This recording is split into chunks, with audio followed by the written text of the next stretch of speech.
Hi, welcome back to Geek Life. I'm your host, Jake the Great, and tonight we are diving deep into time travel and what it means, all that good stuff. We wanted to dive deep in the scope of time travel, or maybe time manipulation, maybe just time stuff in general. It's a lot of stuff. Either way, we're talking about time. Can you travel through it? Let's find out. We're going to go down roads, and where we're going, God, I fucked that up. Let me actually... It's a bunch of wibbly timey-wimey nonsense. Tonight we're talking about time. Can we travel through it? Let's find out.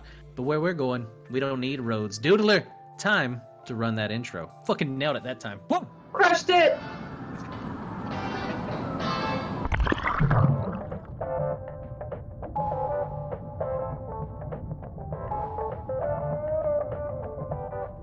That's good. That's good intro. That's good scrum scrawl. Crispy. So now, and look at that crispy. That's another great image right there. I was told to shout out Creeped Out Click for that one. So thank you for that. A new member to the herd, a new member to the admin assist. Great job. Anyway, before we go into anything, we have to know the rules of the road.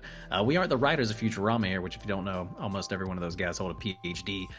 So if you have any beef, don't forget to just @ the producer. His Twitter name is Caperdoodle. He helped write a lot of this because he likes time travel. So just give him some shit. You can just talk to him about it.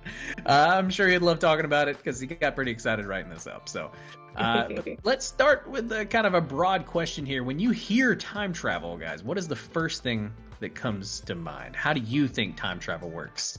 Nelly, let's start with you. So one, I think of the butterfly effect and how hot Ashton Kutcher is in that movie. First of all, just right, chef's kiss. He's meant Ashton Kutcher in that movie, though. You're right. So good. He's so hot in that movie. I guess in general, I think of a lot of anxiety, like the stress around like time loops and like if you go back in the future and you change something, does that mean that like future you now has a different opinion and it like does it loop back or does it like go like this or like it's very, very stressful. The thought of time travel being real is so stressful. Like I feel like your brain would break. I think if you are a time traveler, then your brain is broken. Done. It's one of those that is such a complex kind of issue, and trying to work out the kinks and everything of it. It's a constant plot hole in life. But Braun, whenever you heard we were talking about time travel, what was the first thing you thought of? So the first thing I think about with time travel is probably like Back to the Future, that whole time travel adventure, because I feel like that was one of the first times I really like consumed media that was about time travel was with that movie. So that's kind of the first thing that comes to mind. But in the concept of time travel in general, I think that my mind immediately goes to consequences. And no matter what you do, no matter how small, it can have this ripple effect on the future in ways that can be completely unexpected. And I think that's actually a really great transition into kind of something, the next little topic that we're going to go into, which is like, do you believe that time is singular? Like, or are there branch timelines, like the multiverse? But is there one master timeline, or are we in like a multiverse kind of situation? Like, what do you guys actually believe? I think that time is running at different paces because, like when you have a moment of deja vu where you're like, you've experienced something super similar and you like feel like something's happened before. I know some people theorize that that's because our timelines aren't completely sunk with each other. So in a different timeline, you experienced it before. And so as you're experiencing it now, it feels really familiar as if it's happened. Oh, gotcha. So it's like there are multiple timelines and they're all happening at the same time. They're happening at the same time, but like they're not completely sunk. They're kind of just like maybe a little bit out of order. Yeah. Well, that would make sense because different things are happening in each one of them, right? Yeah. Nelly, what about you? Do you think this is just a singular timeline, or do we have branch timelines, if you will? I think that time looks like a Jeremy Bearimy, where like everything crosses over each other and some things are happening separately, and then there's a little dot over the I that's just like its own jam. Yeah, time is a Jeremy Bearimy. That's the one thing in time travel that has made the most sense to me. I don't know what Jeremy Bearimy is. That's a Good Place, right? Good Place reference. Yeah, it's a Good Place reference. It's how they like explain the time of the universe. Jeremy. That's Ted Danson's character does. He's like, time works in a simple Jeremy Bearimy. and he writes it out, and it's just because it all touches at different points. There's no like really rhyme or logic to it. It's just time, right? It's kind of all going. It does its own thing. Maybe it interacts, maybe it doesn't. Also, Jesse Sims came in to shout some love to my Dragonite sweater. Thank you. I love it so much. It was Valentine's gift from the God himself. I love it so much. It's backwards now because I wear it so much that the front of it is dirty because I drip queso on it. But that's fine because it has a really, really cool back. That is awesome, and that's a nice pro tip for all you queso lovers out there. Just flip it around. Yeah, just make sure it has two cool sides. Yeah, there you go. Front back it. But I personally, I think that we have kind of branched timelines. Like, I don't know if there's one master one, and I don't know if I'm in it. But every time I almost trip and fall down the stairs and I catch myself, I go, well, I just died in one of those timelines. Like, or every time in my apartment building, elevator 2 always does a little drop when you get into it, and but then it goes and it's fine, everything's okay. It just does enough of a drop to make you want to shit your pants real quick. And so like every time I get in that elevator and it does that little drop, I'm like, that's another timeline where I died. I just died in another one. This just dropped. There's one, like where. And I'm very much one of those that's the multiverse kind of theory, where if you flip a quarter and it just creates all these different kind of multiverses every time you try to come up with a decision, right? And so like there's like an episode of Community where they go into they roll the dice, and he's just like, like you don't understand what you're doing right now. Like, you're creating all these different possibilities of how multiple timelines. Yeah, because in every universe, in every timeline, those dice roll differently. Yeah. No, it really is, and you never know like which one is going to be the good one. But that actually brings us into our really good next one, which is, let's get a little hypothetical with it. You go back in time. You give yourself knowledge, and Jesse Sims actually said this, I would go back and invest in stocks. You invest in stocks, you give yourself some future betting tips, whatever, then can you go back to the future that you came from? What do you go back to? So that's the hypothetical for you to kind of noodle on. Bronwyn, what do you think happens when you go to the past, give yourself stock information? What future do you go back to? It changes because, I guess it depends on how far away you do it. So, like, let's say right now, a company does really well, like just within today, where like their stocks just like take a massive spike, and then you go back in time when it's really low, invest and come like back to today. I don't think enough time has happened to completely change your life yet, because you haven't quite made that, you just made that money. You know what I'm saying? Like, if you time it out so that when you come back in that moment, things haven't changed for you quite yet, like you're just about to come up, then I think it's fine, or it doesn't like affect it too much. But if it was to be like years of you gaining these assets, making more money, your life would have gone a different trajectory. You could be involved in different people, have different friendships, have a different job, live in a different place. Everything is affected by it.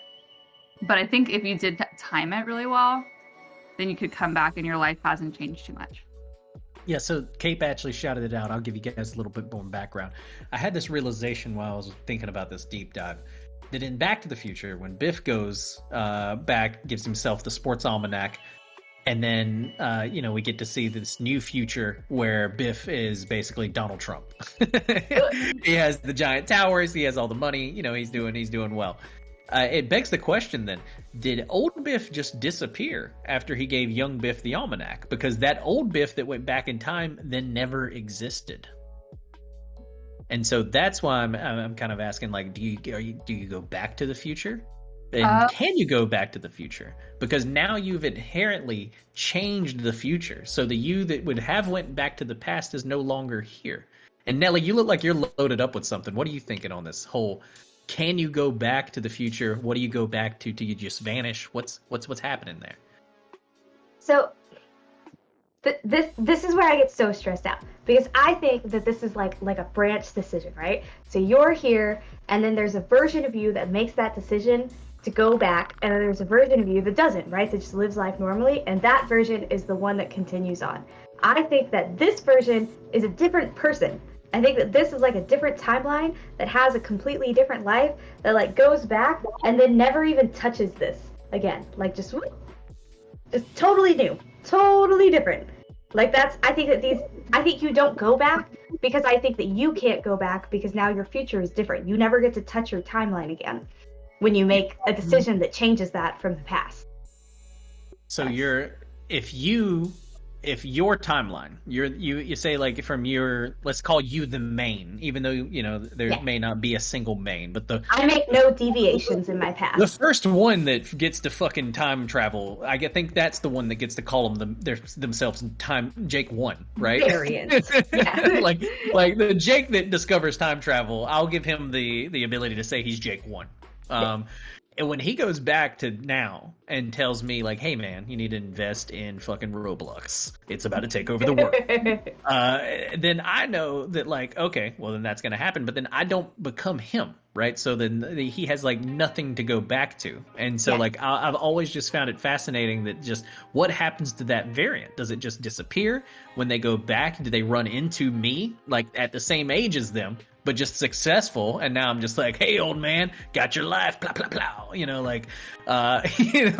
but is that even the same timeline? Like, it's a very huge plot hole in Back to the Future, which is probably one of my favorite time travel movies that I never thought about until this, a dick of a paradox. That is completely, that is a dick of a paradox.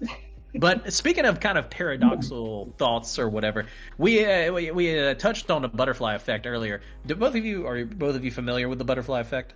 Yes. Yes. Ashton Kutcher, super hot. Totally understood the whole movie.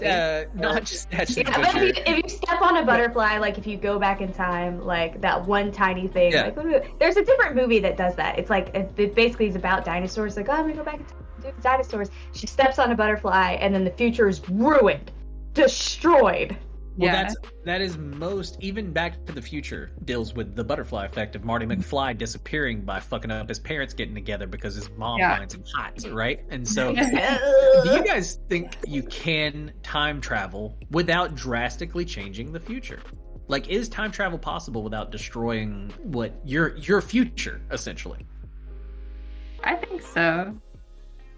Yeah, I think so. I think that like some decisions might have crazy consequences, but I don't think that every decision could. I think it depends on how many people and things you interact with. Like if you just go back in time, take a stroll through a park, observe the world, just hang out, watch it, and then head back to your time. I don't think that you're going to, change everything. But the more you start interacting with people, I think, especially people that you know or people like who are connected to you, that's when it can get a little hairy. That's when you can destroy your entire universe, essentially. Nelly, what do you think? Do you think there is a possible way to time travel into the past, by the way? Because I think it's a little bit different of a conversation with the future. But traveling into the past without drastically changing the future. I think the only way to do it is to have completely zero interactions at all. And I think that that's so hard because there are so many like unintended consequences. Like say if I were to travel back in time to like the 1840s and there were like a polyester fiber that were to like drop off into the world and like just never fucking degraded. And now we're here today and we're doing like an analysis of some like place from the 1840s and they're like, oh man, what happened? And then they suddenly find a piece of polyester. Like that may not change that time, but it could completely change the future based off of a misunderstanding of that time. Mm-hmm. I could see Jake's face from the other viewer and he's like, I'm thinking, yeah. Yeah. So I'm just imagining like I traveled to New Zealand and I remember when I got there, they basically like in the airport, they had these things to like clean your shoes and went through all this like whole like system of them checking to make sure we weren't bringing any like foreign like fruits or vegetables, because it's like a small island, so they're very strict about like what can go there. They don't want a certain thing to just like take over the area. So I'm imagining just like going back in time and like maybe I have a little piece of like a weird fruit on me from the future. Yeah. Like the wrong kind of banana, like how we fucked up bananas. Like, no seed is like stuck on my clothes, and like that like falls off and like creates these like crazy plants. Yeah. Well, so one thing that I don't think people think of whenever they think about time travel is also like sicknesses. Okay, so like whenever anybody goes back to like the 80s or something, you don't think about it, but like whatever flu was around in the 80s, it's probably dead and gone by the time you were born, right? Like, or the 70s, 80s, that flu's already gone, or it's already evolved, right?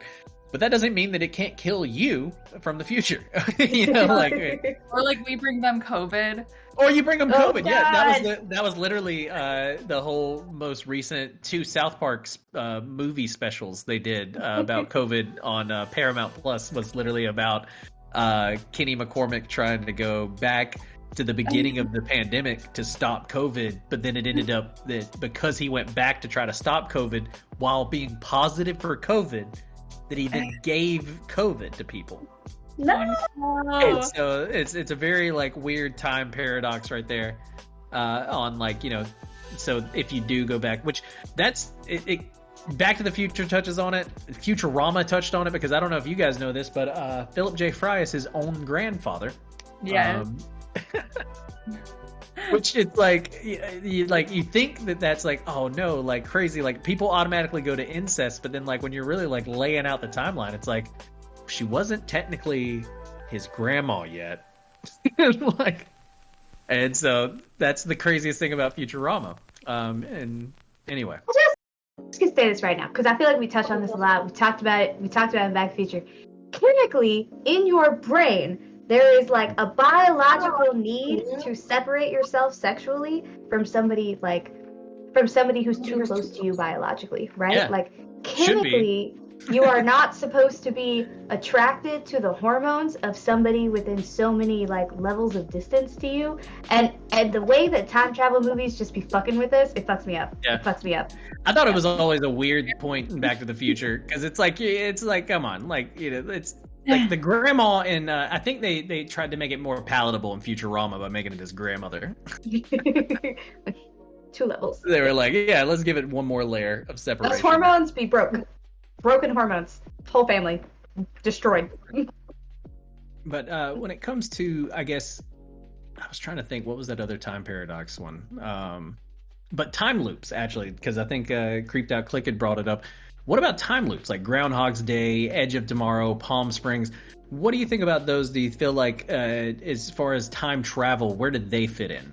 Because some time loops have it to where you're looping the same day. Some things have it to where, like, basically our entire reality is on a loop, right? So everything that's happening right now is already happened, technically. We've already filmed this episode of Geek Life in another reality, right? Or at least another past that has already happened. And so what are thoughts on time loops? Nelly, we'll start with you. How do you feel about them? I'm building a visual representation of it to me. So you have like this giant ass knitting needle, right? This is your like main line, and like time loops specifically like Groundhog's Day are like this little ball where everything's just like until you get to the right decision that continues the line, right? Like in my mind, a time loop means that there are actions that don't connect to your center point, right? They can't send you back and then go forward. That's scrunchy on a knitting needle. That's time. What about you, Bronwyn? How do you feel about time loops? Do they make much sense? Or do you think they're just total sci-fi nonsense? They don't make sense. They're sci-fi nonsense, but yeah, I think that's just what, like, not. See, because like I don't know why I find like a harder time believing like this is how like a time loop could actually, maybe when you're like tripping too hard, that they've happened to me, but I don't know. In my reality now I could kind of see multiple timelines next to each other. They're all going forward, all these decisions are happening, they're splitting off, but like I don't really think, oh, one of my timelines is like stuck in a loop. It almost feels more rare Like a time loop to me feels like more like of a rare thing than just traveling through time. How do you guys think time works right now? Like, what is your perception of how time works? I think I also took too many mushrooms. My perception of time is that there is a demon who lives in a blue portal in my bathroom, like my shower wall, and that demon really wants me to go through that time loop, and he got really pissed off when I decided to stay in mine. And I had to be like, go fuck yourself, time demon. And that's how time works right now, based off of my New Year's adventures. New Year's adventures. What about you, Braun? How does time work to you? Like, what do you think? How do you think all this is happening right now? Do you feel like the hours and all that shit are a real thing, or do you feel like it's just kind of like hours and stuff like that's just perceived? Like, how do you feel like time works? I don't think that time exists, like in like any tangible sense. I think it's just our way of understanding how we move around the sun. Like, I think it's just our way of understanding and like breaking up the sun coming up and coming down, like in the sense of like it being light and being dark, and like that is a day. So it's just kind of a structure thing. It's not really a real thing, but it's more a way to structure something. Let me dive it deeper. Let me dive it deeper for you. Let's and so instead of so do you think everything that has happened has already happened, so you can go back into the past, right? But then if it hasn't, unless everything has a predestined, then there is no real future. So what are you going into the future to, right? So do you think you can travel into both past and future, or do you think you can only travel into the past? Like, how do you think time travel works in that aspect? So I guess that if you're traveling into the future, you're traveling into one future, like a potential future, one of the futures of a certain timeline, but I don't think that anything is like predetermined. I don't think everything that is going to happen has happened. I think that anything could happen, and that maybe there are like represented timelines for all of those things that you could travel to. Maybe you're not going to travel to all of them, but you can hit one up, you know? See, because if time is on a loop, then technically all things that would happen have happened, right? Uh-huh. And so, but if time isn't on a loop, if it's kind of just different streams, then obviously you could go to different parts of that stream. But Nelly, what do you think about it? Do you think we're more on a loop or on a stream? There's like a hybrid scenario, right? Like, I think you can loop backwards to like your version of present, and I think for time traveling to the future, it's like a totally different scenario, because there's so many different outcomes that live in these little branches, and that you just happen to time travel to one of the branches that exists up to that point, right? Like, you could time travel here or here or here or here. And I also think that if you time travel multiple times into the future, you might land on like totally different branches every time. Like, you might end up at different future versions of yourself, but also you're only going to land on the future versions of yourself who have decided to time travel the number of times you've traveled. Yes. Oh, wow. See, that's an interesting one to noodle on. Or an interesting one to doodle on if you're the doodler. So dandy. I think I'm a big, I've always been a big kind of like, I used to be a multiverse kind of guy. Like I said earlier, like I definitely believe in, kind of branch timelines, or there at least being more than one universe than this one, right? Like, I don't think we have just a singular universe, but that's kind of like space and time in a weird way, right? But like, I don't want to get into that. This one's just about time. But I do somehow feel like that it's a repeating process. Like, I think that the reason why we have the cosmic background radiation is because there was this big bang, and that it happened, and it was so great that it's technically still happening. And then it's always kind of happening in the background. You know what I mean? Like, it's one of those things that, like, in our lifetime, it's going to constantly be happening. And then all of space and everything is just constantly moving out and moving out and moving out until eventually it's going to expand so much so that it then collapses in on itself again and causes another big bang. And all of this happens again. And I think it's just a repetitive process that continually happens infinitely. And so I think all things that have happened will happen. Anything that can happen will happen. And so time It's crazy. But that's just my own personal kind of like, let's do some acid and talk about time beliefs. I'm game, Jake. I'm game. But do you guys have an example of time travel that's been more notable to you? Like, I think, Bronwyn, whenever I asked you what's the first thing you thought of when you think of time, you said the DeLorean, right? Like, obviously, there's certain things that stick out to you. Nelly, what's for you? What is it? What's the one thing that sticks out when you think of time travel? Well, I mean, stress. Stress. But really the butterfly effect, because I think, like, it's the first thing that pops up into my mind because it was the first of its kind that I saw, right? Like, I had seen the, like, fun, fantastic versions of, like, oh, time travel could be so cool. And then the butterfly effect was like, what if it isn't that cool, though? What if it actually fucks up your life? Yeah, that was my first, like, it could fuck you up, and it's the one that sticks with me. Yeah. The seed of anxiety for future Nelly. Bron, I know you touched on the DeLorean, but what is it about the DeLorean that sticks out to you whenever you think time travel? I think that it deals with like a similar sense of like consequences, or like you like could disappear from like the universe as you know it. The like kind of the like what they do to get there too seems very like exciting, like this kind of wacky science, crazy car driving through time and using like nuclear energy to do it. Like I think that like I don't know, something about that just feels like time travel. I dig it. When I think of time travel, I think of the DeLorean too. I think it's just so iconic, and it's just one of those things where it feels tangible, right? Mm-hmm. Like some time machines feel like they feel too sci-fi, right? Like this dude said, let's take a 1985 DeLorean and let's put some fucking nuclear shit on it, and everybody's like, and everybody in the 80s were like, yeah, fucking right, dude, put a nuke on that thing and it'll go back in time. And so it's like, that's all they had to do. Like the writers of Back to the Future was like, okay, make it nuclear and call it a day, and people buy into it. And then by the third one, he's like, now it's recyclable, and everybody's like, oh, recycling would happen. It would run on recycling. Like we all just like immediately were like, yeah, it makes sense. And so it's just practical. And so I get it. That's why I kind of think of